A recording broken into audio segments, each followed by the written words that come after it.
जी part 2 start हो गया। जीते रहो, जज़ाकल्लाह। बाकी मैं ना बिठा लूँ, मैं कहा हुण रहन दो, रह की गया हुण। ठीक है, जींदे रहो मुंडियो। जी बेटा, क्वेश्चन नंबर 6 है। ये भी ये आई कैप की एग्जाम्पल है, आई कैप एग्जाम्पल 4।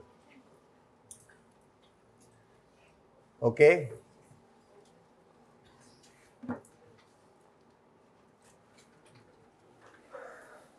निकालना क्या है? टारगेट कॉस्ट भी निकालनी है, कॉस्ट गैप भी निकालना है, करंट कॉस्ट एक्सपेक्ट, सारा काम ही करना है। ठीक है, तो तरतीब से शुरू हो जाते हैं जी। सेल प्राइस, सेल प्राइस कितनी गिवन है सवाल में? रुपीज, तो पर यूनिट, ये सेल प्राइस पर यूनिट है 70। टारगेट प्रॉफिट लेस कर दे, 70 का 30%, 21। ओके, एक मिनट जी। 49 क्या है? आपकी टारगेट कॉस्ट। ठीक है, नेक्स्ट क्या करते होते हैं आप? करंट एक्सपेक्टेड कॉस्ट निकालते हैं। तो अगले स्टेप में करंट एक्सपेक्टेड कॉस्ट,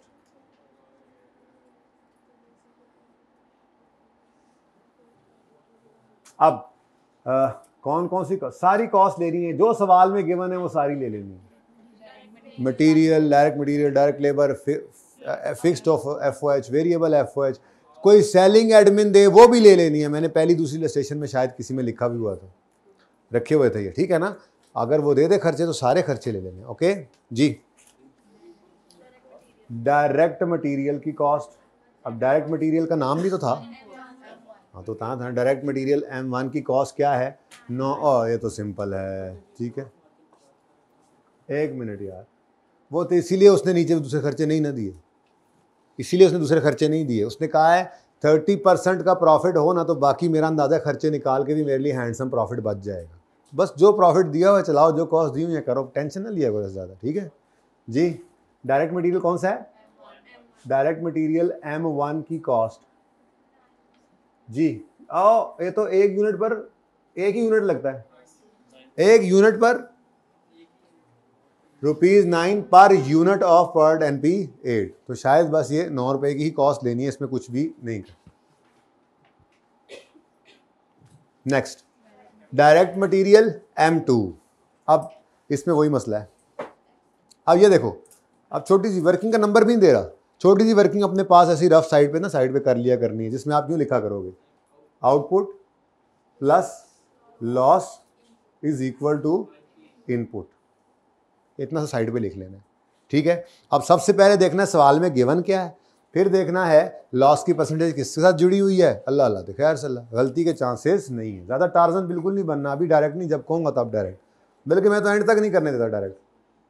अब each complete unit of NP8 require 3 metres, तो ये क्या है फिर? आउटपुट। ठीक है, यहाँ पे आपने लिख दिया 3 मीटर्स, सिर्फ लिख लें थोड़ा सा, अब बाकी वहाँ पे कैलकुलेट कर लेंगे। नेक्स्ट, हाउएवर नहीं, but there will be a loss in production of 10% of material use. तो ये इनपुट का 10% है, तो इनपुट हमें पता नहीं है, तो ये 0.1x आ गया। अब यहीं पे दिमाग में ये आहिस्ता आहिस्ता आपके दिमाग में बनना शुरू हो जाएगी ना, फिर आप डायरेक्ट किया करेंगे। अभी नहीं दिमाग में बनानी डायरेक्ट, अभी यहाँ पे बनाकर यहाँ से डायरेक्ट करें। ये 0.1x इधर जाके क्या होगा? माइनस होके 0.9 रह जाएगा। 0.9x, x को इधर ही छोड़ दो, डिवाइड। अल्लाह अल्लाह, देखे यार सल्ला। डायरेक्ट मटीरियल M2 की कॉस्ट जो है वो क्या है जी? 3 मीटर्स डिवाइड बाय 0.9। आंसर जो भी है चलो बता दो, 3.3 आ गया। 3.3 मीटर्स इंटू रुपीज 1.8, तो ये आपका आंसर आया 6। सही है, आसान काम है, बस थोड़ा सीखना ध्यान से हो जाए ना कोई भी चीज़ का, वो फिर इंशाल्लाह आसान ही रहेगी आगे भी। Next is direct labour cost.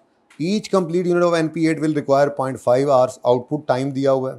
However it is expected that there will be unavoidable 5% of time paid input. वही वाली कहानी है, कितने आवर्स लगते हैं? 0.5 आवर्स, और कितने? 0.05x, क्योंकि उसने x के साथ जोड़ा है इसको। अब इसको दिमाग में सॉल्व कर लें, इतना लिख लें अभी, बाकी दिमाग में ऐसे कर लिया ज़बानी। ये प्लस 0.05 से जाके माइनस 0.05 होगा तो 1, अच्छा ये क्या होता है असल में? 1 होता है ना, 1 माइनस 0.05 बनता है, तो 1 में से 0.05 माइनस करें तो पॉइंट, ये पता है? शुक्र। तो ये नहीं पता तो कोई बात नहीं है, मुझे क्लास के बाद आके पूछ लेना अगर आप अभी शर्मिंदा हो रहे हैं तो। सिंपल सी मैथमेटिक्स है, 6वीं 7वीं वाली, शायद उससे भी पहले वाली, 5वीं 6वीं वाली। ये 0.05x माइनस करें इधर तो ये क्या बच गया? क्योंकि वो कोई बच्चा ये नहीं ना कह सकता कि हमने तो मैथ पढ़ी नहीं, हम तो FA वाले हैं, हम तो फलां वाले हैं। तो भाई 5वीं 6वीं तो पढ़ के ही आए ना, तब ध्यान देना था ना बेटा। उस वक्त कहते थे कि ध्यान पढ़ाई पे रखो, जब आपका ध्यान जिधर होता था ना, अब उसने नुकसान हो गया ना उस वजह से जी। 0.05x माइनस होगा इधर, तो इधर क्या बचेगा? 1 माइनस 0.05x करेंगे तो क्या बचेगा? 0.95x। अब x निकालना है तो डिवाइड कर, x निकालना है ना हमने, हमें ये चाहिए होता है क्योंकि ये कॉस्ट में यूज करना है हमने, ठीक है? ठीक है जुनैद खान, पिछली क्लास में जुनैद खान था, मुझे जुनैद खान याद आ गया, जबरदस्त बॉलर था, पता नहीं क्या कहा, कहाँ गया, गायब कर दिया। ओके, डायरेक्ट लेबर की कॉस्ट है जी बेटा 0.5 आवर्स लगते हैं, और 0.95 से डिवाइड करेंगे, कुछ वेले भी बैठते हैं और पैसे पूरे लेके जाते हैं, बस हलाल हराम रलाई जाते हैं। 0.526, ठीक है? 0.52 नहीं करना ना, मेरी मर्जी है, इंटू ₹19, तो 10 रुपीज़ क्या आ गई? Labour cost. डन हो गया। उसके बाद हाँ, बड़ा इंपॉर्टेंट कॉन्सेप्ट छोटा सा इसमें भी था, हालांकि वैसे तो प्रोडक्शन ओवरहेड हमने इलस्ट्रेशन 1 या 2 में भी किए थे, तो जो आवर्स लेबर के थे मल्टीप्लाई के दोनों सवालों में किए थे 1 और 2 में, लेकिन ये वाला मामला पता नहीं था उस वक्त तक। लॉस आया, साथ में एक नया कॉन्सेप्ट हो गया। छोटे छोटे कॉन्सेप्ट हैं, बढ़ते जा रहे हैं, बढ़ते जा रहे हैं, बढ़ते जा रहे हैं। ओके जी, प्रोडक्शन ओवरहेड जो है वो एब्जॉर्ब करेंगे प्रोडक्ट की कॉस्ट में एट द रेट ऑफ 60 पर डायरेक्ट लेबर आवर। और ये आवर्स कौन से वाले लेंगे लेबर के? 0.5 या 0.5263? 0.5। तो प्रोडक्शन ओवरहेड लिखा होता है उसमें, प्रोडक्शन ओवरहेड्स की कॉस्ट जो है, इधर देखो जी 0.5 आवर्स, क्योंकि सिर्फ प्रोडक्टिव आवर्स के दौरान ये अज्यूम किया जाता है कि ओवरहेड्स जो है वो इनकर हो रहे हैं, जो काम नहीं हो रहा तो ओवरहेड्स भी इनकर नहीं हो रहे। ये नॉर्मल अजम्पशन है, अनलेस कि वो खुद कोई और बात कर दे। वो कह सकता था कि नहीं जी, वो खुद कह दे कि जी आपने प्रोडक्टिव आवर्स की नहीं बल्कि आवर्स पेड की बेस पे लेना है, तो हो सकता है फिर मशीनें ऐसी जो चलती रहती हों, बंदे वेले भी हों, तो खुद कह दे तो अलग बात है। खामोशी केस में यही नॉर्मल अजम्पशन है कि जब आपका काम हो रहा होगा ओवरहेड्स इनकर हो रहे होंगे, अगर लेबर वेली बैठी है तो ओवरहेड्स भी इनकर नहीं हो रहे फिर, ठीक है जी। इंटू ₹60 जी, 30 आ गया, और ये जनाब 55। अब ये क्या आ गया जी आपके पास? एक्सपेक्टेड कॉस्ट आ गई, ये ए है और ये बी है। अब भाई ने कहा था BA करो, BA, तो B माइनस A करें तो 6 आ रहा है। ये क्या है? टारगेट कॉस्ट का गैप।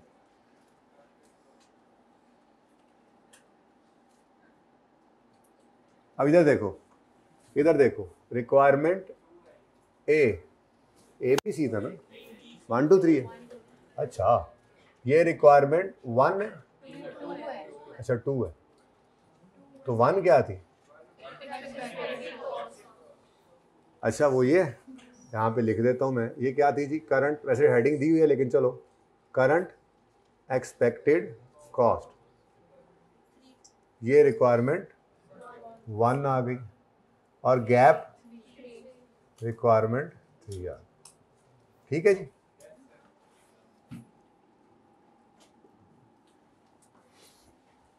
ये काम कुछ आसान हुआ है? चलो जी, जाना है तुमने? तो बेटा जब जाना होगा तो बताऊंगा ना होमवर्क। अच्छा, ये बहुत छोटा सा सवाल है। इसके अंदर प्राइस आपने डिटरमिन की है मार्केट की। ये आपके क्यूएम वाला कॉन्सेप्ट है, शायद आपको कोई याद हो या कहीं पढ़ा हो, या इकोनॉमिक्स का है। Price elasticity of demand, economics में ये पढ़ा हुआ है ना। यहाँ पे आपसे वो एक्सपेक्ट नहीं करता कि आप याद लेकर आएंगे। आई कैप ने अपनी एग्जाम्पल के अंदर ही ये दिया हुआ है ना, ठीक है। तो अगर ये करवाना चाहेगा आपसे प्राइस डिटरमिन, तो ये इक्वेशन आपको परिचय में लिख कर देगा, टेंशन नहीं लेनी, ठीक है। चलो, ये एक छोटा सा सवाल है, 2 मिनट में हो जाएगा, ये पहले कर लेते हैं। होमवर्क रहने दो, होमवर्क अच्छा सा सवाल करते हैं, ठीक है। ओके, क्या कहता है जी, what price will the company have to charge to capture its required market share and what is the target unit cost. अच्छा जी, आगे ना बढ़ो, फिलहाल तो पहले बताएं जी क्या कह रहा है वो। सेलिंग प्राइस डिटरमिन करें, सेलिंग प्राइस डिटरमिन करें, करें करें करें। ओके, अब सेलिंग प्राइस पर यूनिट हमने, सेलिंग प्राइस पर यूनिट हमने निकालनी है। इसके लिए इक्वेशन ये दे दी उसने, ठीक है। ये क्या है जी, प्राइस, ये क्या होती है, सेलिंग प्राइस, ठीक है। ये सेलिंग प्राइस निकालनी हो तो आपने 600 में से, हांगकांग 6 चल रहा है ना आज, इंडिया पाकिस्तान का मैच है। अच्छा, सुने सुने सुने, 11 बज गए ने पाए ना, तुम पता ही नहीं लगा। 600 में से माइनस करना है 0.005, और ये क्वांटिटी जो है ये दरअसल वो है जो आपकी डिमांड होती है, एक्सपेक्टेड डिमांड होती है जो आप बेच सकते हैं, ठीक है ना। ओके, अच्छा, अब सकरीबा company trying to launch a new product into competitive market in North America. Test marketing has revealed the following demand curve for the product. ठीक है जी, डिमांड कर्व आपको वो देगा परिचय में, ठीक है, अगर वो निकलवा रहा है आपसे कॉस्ट वेयर। अच्छा, फिर साथ ही ये आई कैप नहीं बताया होता, ये मैंने नहीं बताया, ये शायद मैंने लिखा हो। मेरे ख्याल में आई कैप की स्टडी टेक्स्ट ओपन करोगे ना जी, एग्जाम्पल 5 इस चैप्टर में जो होगी उसमें देखोगे, तो मेरे ख्याल में आई कैप नहीं लिखा हुआ था, खुद ही लिख कर बताया था कि जिसको ये भी ना पता हो मेरे वालों, लेकिन 12 लगभग किताब में उसने दे दिया है, तो अगली बार वो इसको इस चीज़ को गायब करके भी तो कह सकता है। एक स्टेप आगे चला जाए तो भी कोई मसला नहीं है क्यों वाली चीज़, बस इतनी सी बात है, याद रख लो, कभी काम आ जाती है ऐसे बुरे वक्त में, लेकिन ज़रूरत इसकी पड़ेगी नहीं इंशाल्लाह। बहरहाल सेलिंग प्राइस पर यूनिट निकालनी है। वो कहता है जी जिसमें P sale price per unit है, क्यू सेल क्वांटिटी है। The estimated market for this product is 5 lakh per unit. Estimated market for the product, estimated market for the product is 5 lakh units per year.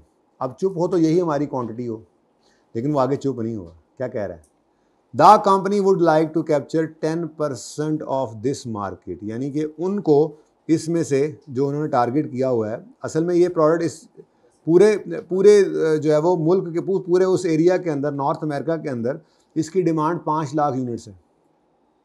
इसका 10% ये चाह रहे हैं कि हम जो है वो कैप्चर कर लें। ये 50,000 यूनिट्स इनकी डिमांड है, जो एक्सपेक्टेड डिमांड है, ठीक है। ओके, सही है। अब सेलिंग प्राइस पर यूनिट निकालनी है तो 600 माइनस 0.005 इंटू 50,000, आंसर बताओ जी, ₹350 पर यूनिट सेलिंग प्राइस आ गई, कोई मसला तो नहीं। अब बोलो आगे, वो कहता है the company has estimated cost card, miss हो रही है आवाज़, company has estimated a cost card based on 50,000 units of sale. Cost card जो होता है ना ये बेटा याद रखना पर यूनिट के लिए होता है। स्टैंडर्ड कॉस्ट होती है जी, और ये मैं स्टैंडर्ड कॉस्टिंग को ढूंढता हूँ।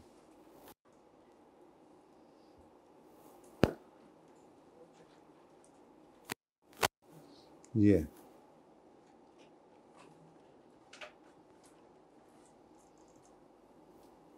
ये मैं आपको स्टार्ट यहीं से करवाऊंगा। ये सबसे पहली बातें जब स्टैंडर्ड कॉस्टिंग का चैप्टर करेंगे। तो यहाँ पर सिर्फ ये दिखाने आया हूँ कि ये स्टैंडर्ड कार्ड है per unit of a product.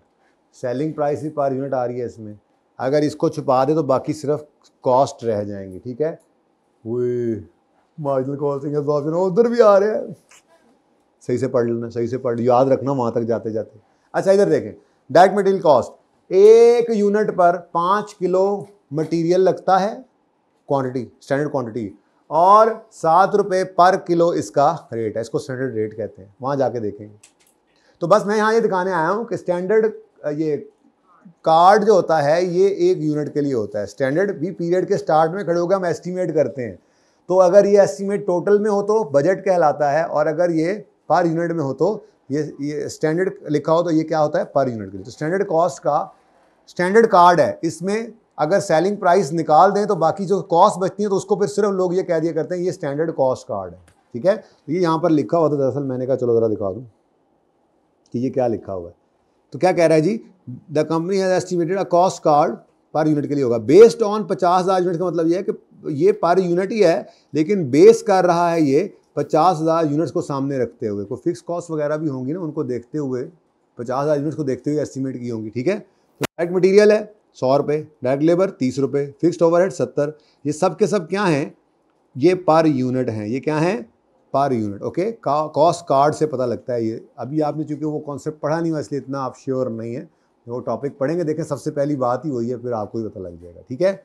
Based on 50,000 units का मतलब समझ आ रहा है कि जो फिक्स्ड ओवरहेड्स हैं ये किस चीज़ को सामने रखते हुए इन्होंने निकाले होंगे, इन्हीं 50,000 यूनिट्स को सामने रखते हुए कि हमें कितना वेयर हाउस चाहिए या कितनी फैक्ट्री चाहिए या क्या चीज़ कैसे कैसे करनी है। तो फिक्स कॉस्ट कुछ चीज़ एक कैपेसिटी को देखते हुए एस्टिमेट लगाई जाती है ना। चलो वेरिएबल कॉस्ट तो आपकी पर यूनिट आपने देख ली, मटेरियल इतना लगेगा, लेबर, लेकिन कुछ कॉस्ट ऐसी होती हैं जो आपने टोटल क्वांटिटी को देखकर ही अंदाज़ा लगानी होती है। तो ये मतलब तो इस जुमले का ये है, ठीक है।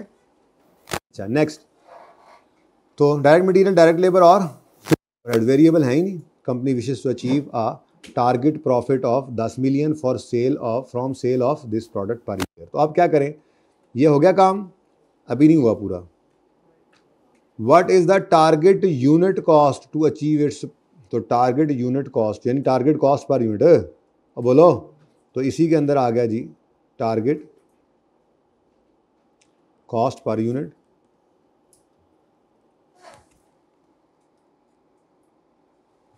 जी बच्चों, तो टारगेट सेलिंग प्राइस क्या है, अभी हमने निकाली है। Target selling price per unit कितनी है, वो 350 लिखा तो हुआ है। उसके बाद लेस कर दें इसमें से रिक्वायर्ड प्रॉफिट। हाँ जी, रिक्वायर्ड या टारगेट प्रॉफिट वो कितना है मेरे बच्चों, कैसे निकला। वो कह रहा है company wishes to achieve a target profit of 10 million for sale of this product per year. Per year total 5 lakh demand थी, जिसमें से हम पर ईयर ये टारगेट कर रहे हैं, लेकिन इस वक्त तो हम पर यूनिट में चल रहे हैं। तो ये 50,000 यूनिट्स के ऊपर 10 मिलियन का प्रॉफिट, 1 करोड़ का प्रॉफिट कमाना चाह रहे हैं। तो 1 यूनिट पर कितना होगा, निकालना पड़ेगा ना। ये थोड़ा ध्यान से सवाल पढ़ना होता है, कुछ भी नहीं चल रहा, सिर्फ अंग्रेजी और रियाजी चल रही है। कॉन्सेप्ट टारगेट कॉस्टिंग का दे चुका हूँ आपको, अब चीज़ें सिखा रहा हूँ छोटी मोटी, ठीक है। तो भाई 10 मिलियन डिवाइडेड बाय, बल्कि पूरा ही लिख दें यार, बाद में आपने कहना ये कहाँ से आया। 10 मिलियन डिवाइड बाय 50,000 यूनिट्स करेंगे तो आपका पर यूनिट प्रॉफिट आ जाएगा कितना, बड़ा प्रॉफिट यार आपने सोच में रखा हुआ, अल्लाह माफ़ करे। 350 सेलिंग प्राइस है, उसमें से भाई कह रहे हैं 200 का मैंने प्रॉफिट रखना है। चलो हमें क्या, आप बताएं फिर टारगेट कॉस्ट क्या आ गई आपकी, 150। ये आपकी दूसरी रिक्वायरमेंट पूरी हो गई, ठीक है। बल्कि ए रिक्वायरमेंट पूरी होगी ना, ए रिक्वायरमेंट ये दोनों चीज़ें थी, ठीक है। एक ये था कि आपकी सेलिंग प्राइस पर यूनिट कितनी होगी, ठीक है, और दूसरा क्या था आपकी टारगेट कॉस्ट पर यूनिट क्या होगी। तीसरा जो रिक्वायरमेंट बी में कह रहा है कि what is the size of target cost gap in how might Scriba seek to close this gap. ये जो हाउ वाला है ना, ये मैंने अभी नहीं पढ़ाया आपको, पढ़ेंगे इंशाल्लाह, कल पढ़ लेंगे, ठीक है। तो फिलहाल तो सिर्फ टारगेट कॉस्ट का गैप निकालो, आराम से निकालना है, target cost gap B minus A करते हैं ना, अब यहाँ डायरेक्ट ही कर दो 150 सॉरी 250 3 किधर है, कहाँ गिवन है? ओके टोटल कॉस्ट ये आ गई, ठीक है जी सही है। तो एक्सपेक्टेड कॉस्ट, टारगेट कॉस्ट कितनी है जी 150 और एक्सपेक्टेड टोटल करंट कॉस्ट कितनी है, तो 200 में से माइनस करो 150 तो आपका 50 का कॉस्ट है। डन, सही है। सुभान अल्लाह, what a beautiful question it is. Requirement पढ़ो, असल सवाल तो ये था जो मैंने कराना था, अब क्या करें, अब ये तो रह गया। बस इंशाल्लाह कल ख़त्म, इंशाल्लाह मंडे को बग़ैर किसी हिसाब किताब के टैमो टैम ही पिक्चर लेनी है। इसकी पिक्चर लेते हुए शर्म नहीं आती?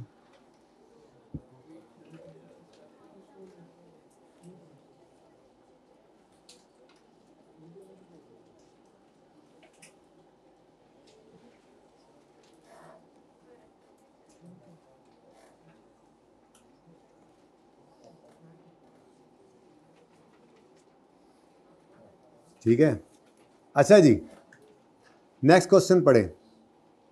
Requirement, calculate the expected cost per unit of component NP19 and calculate any cost gap that exist.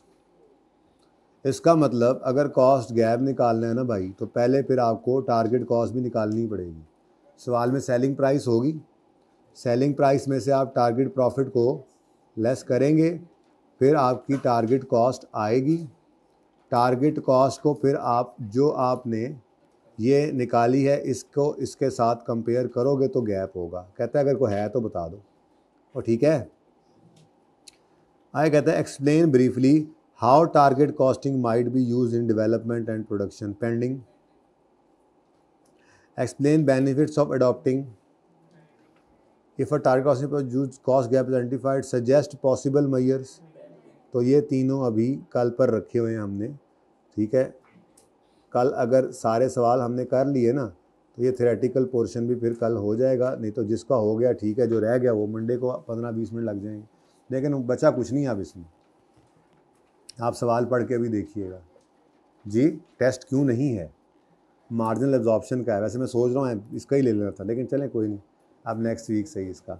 अच्छा सुने, सवाल को पढ़ के देखते हैं। मैं बस आपको छुट्टी दूंगा आज, 2-3 मिनट पहले दे दूंगा, लेकिन सवाल को एक दफ़ा पढ़ना चाह रहे हैं, हम पढ़ना चाह रहे हैं। होमवर्क है आपका क्या बेटा? तो फिर किसका टेस्ट लूँ आप बता दो। मार्जिनल एब्जॉर्प्शन को हो गया तो किसका टेस्ट ले लो? नहीं बेटा इसका कैसे दे दूँ? अब ये लो टेस्ट है, फिर ऐसे थोड़ी होता है टेस्ट के, ऐसे बैठे बैठाए टेस्ट आ जाएगा। टेस्ट बनाने में टाइम लगता है। अभी आपका टेस्ट है, इसी का दे दें, अगले हफ्ते आ जाएगा इसी का टेस्ट। अभी आप लोग शौकियाँ मार रहे हैं, सवाल पढ़ें, लगता है पता आ गए। सवाल पढ़ें, मेन सवाल शुरू हो गए। ये दोनों होमवर्क में करने हैं जी आपने, ये पास पेपर भी होमवर्क में करना है। जाओ फिर टेस्ट ही आइए। अच्छा अब एक्सपेक्टेड कॉस्ट निकालनी है, और वही वाला काम रूटीन वाला। सुनो आप, बड़ी अहम बात, बल्कि बात बताता हूँ अहम बात। पहले इधर देखो सवाल, ज़रा पढ़ के तो देखें। Polar company assembles and sells a range of component for motor vehicles and is considering a proposal to add a new component to its product range. This is a component for electric motor cars which has been given the code number NP19। यानी एक नई चीज़ बनाने जा रहे हैं NP19, okay? The company sees an opportunity to gain market share in market that is expected to grow considerably over time, but already competition from rival producers is strong. यही सवाल है मेरे ख्याल में। दरअसल ये तो पास पेपर के हैं ना, हाँ यही सवाल है जो शायद ICAP, ये ACCA का सवाल है एक्चुअली, और ICAP ने भी अपनी किताब में इसको रखा हुआ है शायद, मुझे लगता है। खैर चलें छोड़ें, ये लंबी ACCA के सवालों की निशानी क्या होती है? अंग्रेजी खुली खुली लिखी होती है, लंबी लंबी अंग्रेजी, मतलब पूरी कहानी सुकून से बताते हैं आपको, ठीक है ना। साढ़े वो तो जगह बचाने ली काम की चीज़ भी उड़ा देते हैं कभी कभी। अच्छा, component NP19 would be produced by assembling a number of parts brought in from external supplier and would then be sold on to manufacturer of electric cars। ठीक है जी।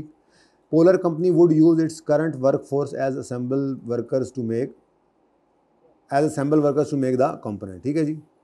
Production overheads are currently absorbed into production cost on an assembly hour basis. Polar companies consider to use target costing for the new component. Cost information for the new component NP19 is as follows. एड्डी लंबी कहानी तो बाद असल मुद्दे ते होना है. Part 19. Each unit of component NP19 require 1 unit of part 1922. Output. बोलो. Each unit of component ये component क्या है? ये फिनिश गुड है. ठीक है. इसमें एक 1922 पड़ा होगा.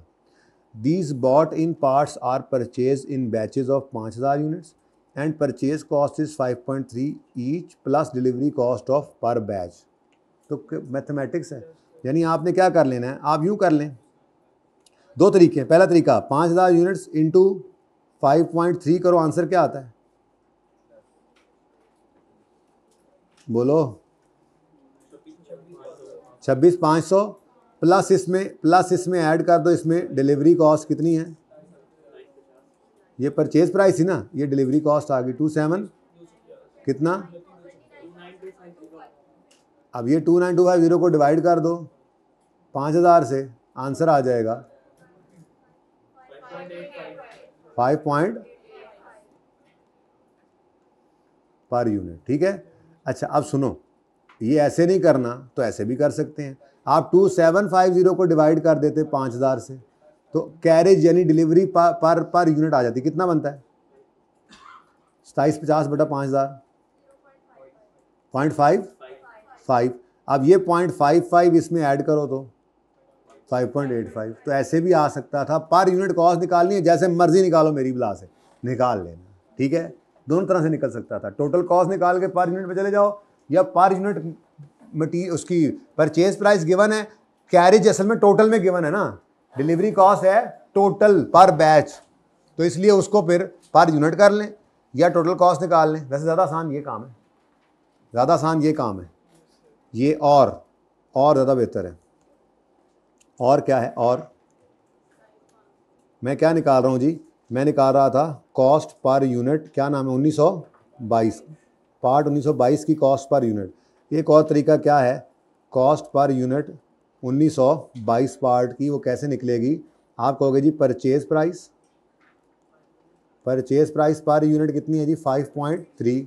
और डिलीवरी कॉस्ट जो है वो भी पर यूनिट करनी है, तो यूँ कर लो 2750 डिवाइडेड बाय 5000 कितना आया? 0.55. तो टोटल कॉस्ट पर यूनिट आ गई. तो ये ज़रा इजी लग रहा है, क्या ख्याल है? तो जो मर्जी कर लो, पर्चे में जो समझ आए वही ठीक है. आंसर सही निकल रहा हो तो पर्चे में हो सकता है आपको वो समझ में आए उस वक्त फौरी तौर पे, वो भी ठीक है, ये भी ठीक है. जैसे मर्जी 5.85 पे पहुंचो, ठीक है. हाँ, बस साथ वाले को देख के नहीं पहुंचना. सर ने कहा था जैसे मर्जी पहुंचो. अच्छा जी, अब ये तो सिंपल है, बस इसमें यही मसला था थोड़ा सा. 5.85 इंटू 1 यूनिट, तो 5.85 ही कॉस्ट में आ जाएगा. Okay done. नेक्स्ट, बस 1 मिनट रह गया, जल्दी से देखो. Each unit of component NP19 require 20 centimetre of part 1940 which cost 2.4 पर मीटर. याद है कि नहीं? मुझे तो याद है सारा, मुझे तो याद है जरा नहीं, सारा. ऐसे लिखा था मैंने कि स्मॉल यूनिट ऑफ मेजरमेंट को कौन वोट कर सकते हैं आप? लार्ज यूनिट ऑफ मेजरमेंट पर. कैसे? सेंटीमीटर को मीटर में, मिनट को आवर्स में, और ग्राम्स को किलोग्राम्स में, मीटर्स को ml को लीटर्स में. याद आ रहा है कुछ? और आपका वाला सेंटीमीटर को मीटर्स में. कैसे करते थे? मैंने कहा था कि अगर आपने आवर्स में लेके जाना है तो जो सवाल में मिनट गिवन है उनको डिवाइड कर दो 60 से. अगर आपने ग्राम्स को किलोग्राम में करना है तो 1000 ग्राम्स होते हैं, तो जो ग्राम्स सवाल में गिवन है, याद आया? ऐसे नहीं बेसिक्स करते होते थे हम, बेसिक्स के पीछे कोई वजह होती थी. ml जो गिवन है उनको डिवाइड करो तो वो लीटर्स में निकल आएगा. सेंटीमीटर्स जो हैं उनको 100 से डिवाइड करो तो मीटर. अब आपने 20 सेंटीमीटर को पहले क्या कर लेना है? 100 से डिवाइड करके मीटर बना लेना है. ठीक है. अब अगली बात इसमें वेस्ट भी है. 5% ऑफ परचेज्ड पार्ट यानी कि इनपुट का, तो जो इससे आंसर निकलेगा उसको कितने परसेंट है, 5 है ना, तो ये x का 5%, तो 0.05x उधर गया 0.95 डिवाइड बाय 0.95, जो आंसर आएगा 0.95। अब मज़े का सवाल बना है कि नहीं बना, चीज़ें छोटी छोटी सीखी थी पर सवाल अब मज़े का हो गया। अच्छा, अदर पार्ट्स में ऑल्सो NP19 जो है वो तो 7.2 पर यूनिट भी एक कोई अदर पार्ट्स भी लगते हैं, ठीक है, पर यूनिट इतनी कॉस्ट आएगी, ये भी सिंपल है।